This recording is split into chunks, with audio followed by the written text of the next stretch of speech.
I read about 62 books this year. I have found some of my favorite books from other people's lists. In no particular order, I have nonfiction and fiction. First with The Nightingale.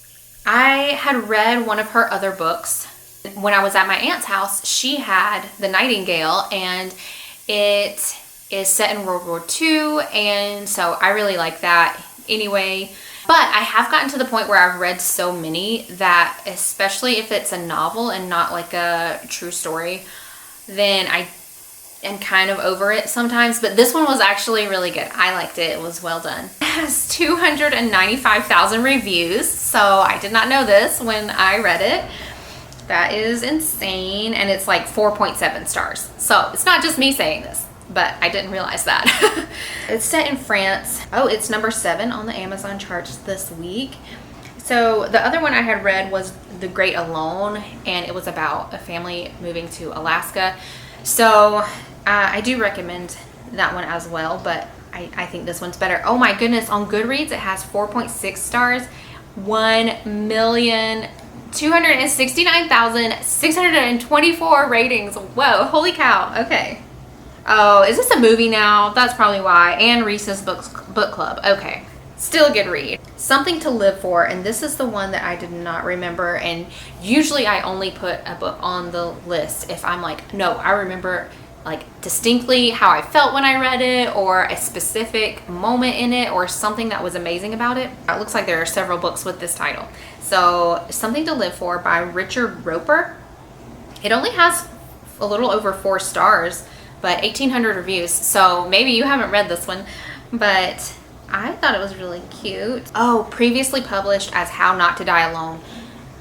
I wonder if that affected the reviews. But anyway, yeah, only 3.7 on Goodreads. Wow. But it has 20,000 reviews on Goodreads. Okay. Smart, darkly funny, and life-affirming for fans of Eleanor Olive. I don't know how to say that. Is completely fine. Maybe I should read that one. All Andrew wants is to be normal. That's why his coworkers... Yes. Oh my goodness. I forgot about this part. Oh my gosh. That's why his coworkers believe he has the perfect wife and 2 children waiting at home for him after a long day. But the truth is his life isn't exactly as people think. And his little white lie is about to catch up with him. Because in all of Andrew's efforts to fit in, he's forgotten one important thing: how to really live. And maybe it's finally time for him to start. And I think he works at like something involving funerals. So I liked it. It was very interesting. What does it say? Winning with off-kilter insights and glorious humor. The New York Times book review. Okay, this next one was actually published in 2023, and I did not realize it. My brother told me about it the month it was published, and I like saved it in my Audible list, and then months later, I don't know, did I read it in like November or something? I finally read it, and I had forgotten what it was about, but it was so good and kind of like just what I needed. It's I don't know, I want to say it's more serious, but it's also like funny and lighthearted. So it has both. It has everything. I don't know. It makes you... Did I cry? Probably. I love anything that can make me laugh and cry. I'm like, that's impressive and that's good. This is actually one of the nonfiction books as well. So his mother passed away, and he walked from somewhere in California to another big city in California. I can't remember. LA to San Francisco, maybe. It might have been longer than that.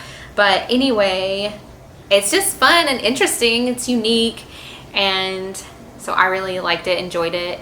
Insightful, like ridiculous sometimes. Okay, so his mom was like 57 when she died. So yeah, it was kind of like healing of even just my fear of that happening, because it shows how you deal with that grief. And so it was helpful, even though I'm not actually having to go through it right now. Okay, I feel like this is a very actually like a big variety of books. So This is so fun for me because I'm like, I love all of them, whereas you might only like a few of them. But the next one is Remarkably Bright Creatures, and this was recommended from Megan's book club or something on Instagram, and it was one of her top 5 of 2022, I believe. And so I read it and I was shocked, and like everybody was like, oh, I can't believe there's a book where my favorite character is an octopus. And I was just like, what? That sounds so weird. It's like an octopus on the cover. It is super cute, and I did not realize that some of that stuff is true, that an octopus can actually get out of the water and go exploring and get back in the tank. Like, what in the world? Like, they actually are really smart. So this was fascinating. This is not a true story. But then a video came out by Mark Roper where this octopus goes through, he makes an obstacle course for it, and it does all these crazy things, and it's pretty cool. So, I mean, it's a really well written book. So, Remarkably Bright Creatures. And that one probably has a lot of reviews. Remarkably Bright Creatures has 4.6 stars and 50,903 reviews. And I just told you about the octopus, but it's really about humans too. So it came out in 2022. Oh, for fans of A Man Called Ova, I did love that book. Over 400,000 reviews on Goodreads. This lady's husband died and she started working the night shift at the aquarium. So there you go. I have a couple by the same author, because when I find a really good book, a lot of times I'll go back to that author, and she did me right. This is one that's set in World War II, so. But I love it, like, you know, the perspective of working women during that time. It has 4.5 stars, over 1,300 reviews. So actually, yeah, maybe not as popular as some of the other authors or other books, but The Codebreaker Secret is also by her and about the same reviews. And just so good. I'll read a little bit about this one since they're both World War II. Codebreaker, an unbreakable Japanese naval code, a pilot on a top secret mission that could change the course of World War II. The Codebreaker's Secret is a dazzling story of love and intrigue set during America's darkest hour. And I believe it's set in Hawaii. There's like a lot going on. I feel like there's like subplots and good. I don't know. I'm not great at describing, especially because this is one that I read a while back, but it's very well written. So I read the first book, and The Housemaid, and I love this author, but I was actually like, oh, this isn't one of my favorite books by her. Like, she has some other ones that I love a lot more, but this is the one that has gotten her like hugely popular, or I don't know, it just took off for some reason. Maybe it's just she's written so many good books that she's built up a fan base over time, and so this one just like finally hit the tipping point, which is coming soon. One of my favorites that I actually have the physical copy of. So anyway, I actually like the second book in that series better, I believe. Did I say it has over, the first one has over 200,000 reviews, the second one has over 100,000 reviews. And the third one is coming out this summer, so you'll be able to read it very soon after you've read the other ones. I love her books. So her books are like, they always have a twist, and yeah, they're kind of dark, but also like following a lead female character and usually some type of love interest, but it's really like what's going on, like figuring out what's happening. By the way, I read Fourth Wing this year, and maybe I just didn't pay close enough attention because it was an audiobook, but I was like, why are people like psycho about this? Like, I mean, it was good. I especially liked the beginning and like the setup of this cool world and adventure, but then like towards the end, I don't know, I just didn't love that as much. That might make you like be like, oh, I don't trust her recommendations anymore. I also read The Bodyguard by Catherine Center, and it hooked me from the beginning, and I thought it was cute, but I didn't like mark it with a star or anything, so I'm not sure if like I just didn't get to that or I didn't love it as much in the end as I did in the beginning. This next one I'm going to tell you about is a bit different. It's more of like a young adult book, and I was hooked on it. Over 38,000 reviews and 4.5 stars. Oh, it's a Goodreads choice. I don't remember how I came across this one, but I just kept going and going with this series. And this was an audiobook, but I mean, I would stay awake just to listen to this. Oh, it was so cute. It reminded me of like Cinderella plus Esther, like the story of Esther. King's son is choosing a bride, and so they get all the women to come. The ladies. It was so interesting. I'm like, I could read that again and still be very interested in that. Yeah, wow, I do want to read it again. Oh my goodness, it has over 1.5 million reviews on Goodreads. Okay, the next one is a children's book, but it was recommended to me by a grown-up. And I did really like it. It's by Peter A. Reynolds. And so it has pictures, and yeah, it's so cute. It came out in 2004. It has 4.9 stars and over 2,000 reviews. 4.4 stars on Goodreads, but over 11,000 reviews. So anyway, if you just need a quick little encouragement for your art, I love doing watercolor. I've been painting today again. I started last year, but I've done acrylic paint before that. And it's just so fun. I love writing, but there's so much that can be discouraging about that type of thing. Okay, also wanted to mention before I forget that Where the Waves Turn Back, I listened to on audio, and it was so good, and it was read by the author, I'm pretty sure. And yeah, did a really good job. Okay, so I was on Ish. Did I actually finish that? I mean, that one's pretty short, so yeah, I mean, read that and you won't have wasted much time, even if you don't like it. So I'm almost done, but I want to go ahead and say I am on the hunt for really good books. So please put some of your favorites in the comments, and I will look them up and see if I want to read them this year. And I have a list. So I said I read 62 this year. Where is my list? So I basically do this every year for like, I've been doing this for on here. Oh yeah, okay. Since 2017, I have been keeping a list of the books that I've read and kind of doing this kind of thing. So 2017, I read 19 books. 2018, I read 23 books. Did I just say that right? 2018. Then 2019, I read 32 books. 2020, I read 67 books. 2021, I read 60 books. 22, I read 89 books. And 23, I read 62 books. And I need to write that down.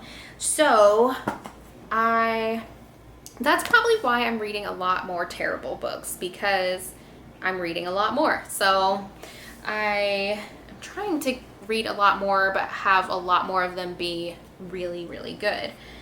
And I think part of my problem with that is that I'm not reading as many like classics or long books or books that are maybe more difficult to read or take longer to read. So, or yeah, I'm just reading more like modern or haven't stood the test of time. I don't know.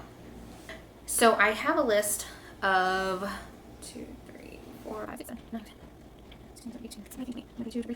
8, 9, 10. 34 books that I want to read this year. So I need more because I'm going to read a lot more than that. And some of these are repeats that I love. I don't do that often, but there are a few that I'm like, okay, I just want to read a really good book, and I know this one's really good. Sometimes I get nervous about that though, because it's like the second time you visit a story, maybe you don't like it as much, and then you're like, oh, now I ruined it for like the first time. I don't know. So, but I do have one book that I know I read again, and I was like, oh no, it's still good. I still love it. So I actually have the physical copy of that. I do share each week what I'm reading, it used to be a book recommendation, but now I'm like, I don't have enough, like this is just what I'm reading right now. I don't know if it's good. But anyway, so you'll at least get an idea of a book that way if you want to sign up for that. So go in the description and sign up for my weekly email list.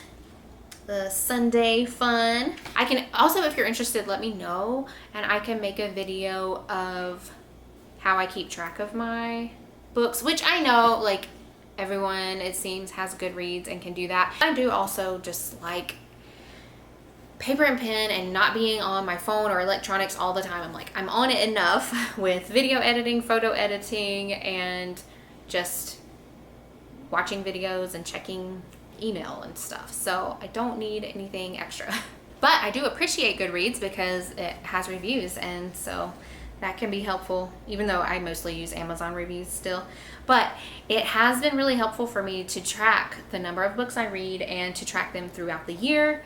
And so if you want to know my system for that and think that would help you, then let me know. I can make a quick video about that. Because like I said, when I started in 2017, it was like 19 books, and now I'm up to reading about 60 something a year. So now my next one is The Silent Patient, and I had heard about this book a lot and just finally read it, and wow, it was crazy and intense and like, you know, a little dark, but very interesting and like kind of fast paced, and you just wanted to know what happened. So that's more along the lines of the ones by Frida McFadden, which are my she's one of my new favorite authors. The one who wrote The Handmaid's Secret, which was one of my favorites this year. And honestly, I read a few others of hers this year, and did I not write them down, or I guess I just didn't mark them as a favorite because I'm like, all of hers are so good. So Brain Damage, maybe I liked more, or The Coworker, did I like that more? It's like I can't remember at this point, so maybe that's why I didn't include them. Okay, The Silent Patient has almost 2 million reviews on Goodreads, and it is number 18 on the Amazon charts this week. So unforgettable thriller. I do like thrillers. So anyway, I will leave it at that and let you investigate for yourself to see if you would like to read it, or maybe you are one of the 2 million people who have already reviewed it. So let's move on to another nonfiction book, which is this one that I have in person. And I say that I checked this out of my husband's library because he had it at work with him. And I've heard of Malcolm Gladwell. I've read some of his other books because my husband, I think, has read them all. And we read Talking to Strangers or something together. And I thought it was going to be like, oh, like Talking to Strangers, it's amazing. Like, you should do it. Despite people saying you shouldn't when you're a kid, you know. But it was like, no, people are spies and this is how they are and like creepy. I'm like, no, I don't want to know this. Thank you. Like, that's not, I don't need that in my brain. So I like this one a lot better. And it's, the subtitle is How Little Things Can Make a Big Difference. And I just love that concept in general. But this was very interesting and like told really good stories that demonstrated that, and gets you really thinking of like what you can do in your life, what little things you can do to make a big difference. So on the front it even says, a fascinating book that makes you see the world in a different way. So that's really what I like about it. It tells stories of like how like little things that have been done to reduce crime, like violent crimes and everything, and like in significant ways, and or how like popular trends can occur from these little things that happen. So, but it is from about 2000, so it's kind of old in that you've probably heard some of the things. Maybe if you're interested in this type of stuff already, maybe you know some of it. But it's still like a good reminder for me anyway. So I still enjoyed it. And like at some points I was like, oh, like I was just reading through it so fast because it was so good. And like sometimes it's hard to get a nonfiction book to make it where it's like you don't want to put it down. A lot of times though, once I do put it down, then it's harder for me to pick it back up. So I tried to keep my momentum going with this. I finished it on our cruise, which I'm hoping to do a video about. That was a lot of fun. We went through the Panama Canal, so it's very interesting. And I want to do some videos about packing minimally for 2 weeks. I did my carry-on and a backpack, and then a few things in my husband's bags as well. Okay, I did not realize this book also came out, this next book, the 12th book, came out in 2023, and it already has over 22,000 reviews, 4.6 stars. It is Her Deadly Game by Robert Dugoni. I'm not sure if that's correct. I have never heard of this author. I actually purchased, I got my free Kindle read, no, my free Prime read. Oh my gosh. I don't know what it is. When you have Amazon Prime, you can get a free book every month. Sometimes they do too. But anyway, I chose my book and then I was like, oh, I don't want this book. But then it sent me a credit to a list of other books, and this one was on that list. So I didn't like the first book, but I liked this book.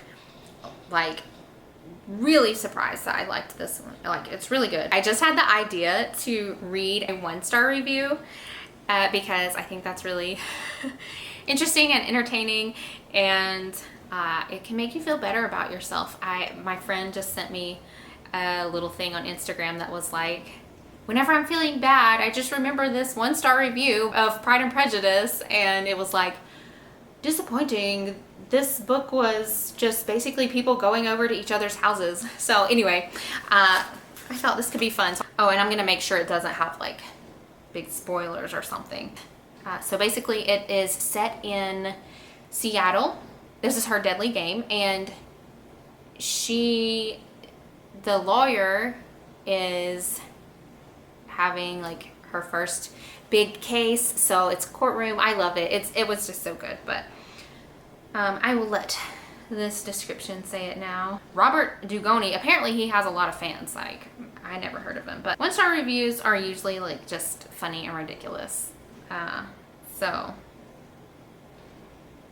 oh, here we go. Ooh, yeah, like juvenile. That's what this one says. Okay, this is interesting. I was trying to read short ones. The other ones are kind of long. Oh, okay. And then this other one says, after 85 pages, I just walked away from it, boring. So I'm like, okay.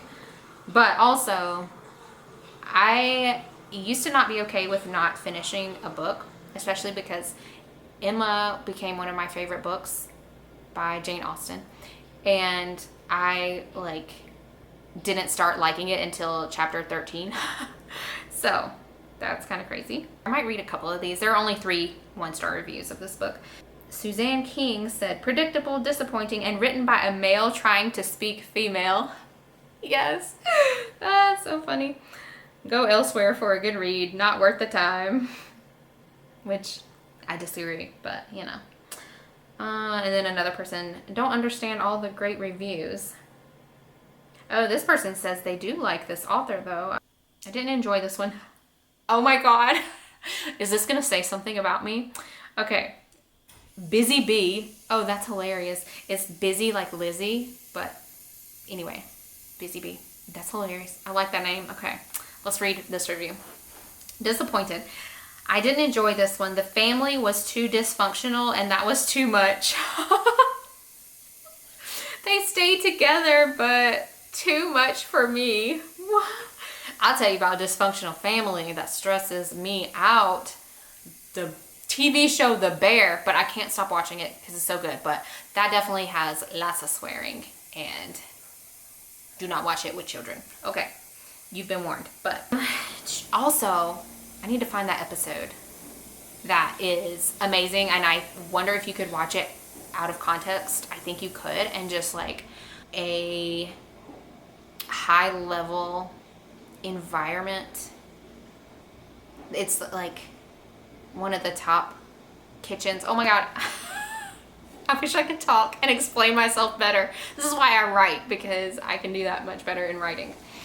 The episode of the bear is so good if you want to just watch one, and it does still have language, but it doesn't have all the stress and drama.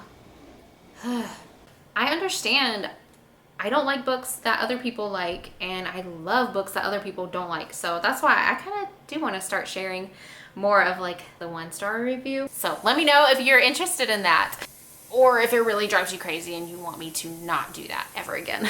Okay, I have a bonus book for you because I started it last year, but I haven't finished it yet. But I'm so excited. Okay, got it for myself for Christmas, basically. And then we went on a cruise, and I had just started this book, and then we had to leave, and I was like so sad. I'm like, we were going for, it's 2 weeks. I'm just like, this is too long, and I can't take this huge book with me. I don't want it to get messed up, and so like, so weird, but that's really how I was. So I'm excited to be back and start it again. She renovates tiny apartments, and so I have a special place in my heart for tiny houses, and that's what helped me get started with decluttering and knowing that I wanted to declutter. She does like a lot of stuff DIY or on a budget, but it always looks amazing and warm and inviting. I mean, look at this cover, it's so beautiful. And it might have been 30 bucks, and I was like willing to pay this because it's awesome. Why do I think I can't buy a book unless it's $10 or less? Like, that's frequently how I am.